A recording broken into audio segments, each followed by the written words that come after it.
Hello. Welcome to Mrs. Sivori's classroom. I'm Mrs. Sivori, your friendly classroom teacher.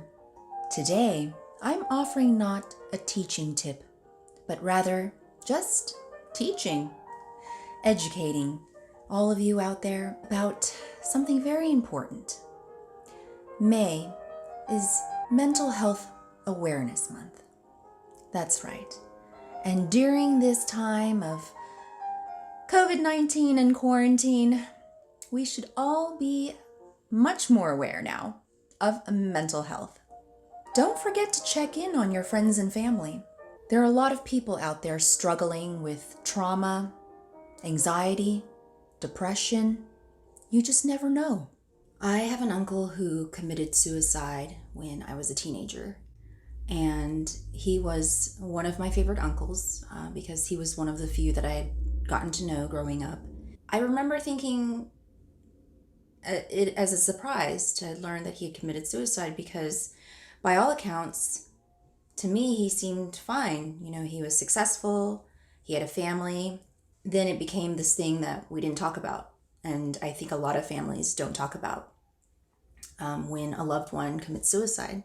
I don't know what kind of depression or anxiety or traumas he may have had. Don't know. So it is something that is important to me to bring awareness to mental health and to just make sure that those that are close to you, friends and family, you check in with them and make sure that they're okay.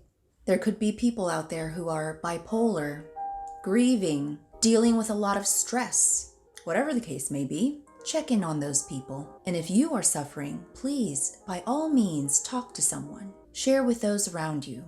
It's time that we break the stigma associated with mental health. Because now that we've had this time in quarantine, this unprecedented time, hopefully we've learned to really understand what others might be going through. I hope you've had the opportunity to build on some compassion and understanding. Maybe recommend treatment, recommend resources. There are lots of resources out there if you are struggling with mental health or know someone who might be.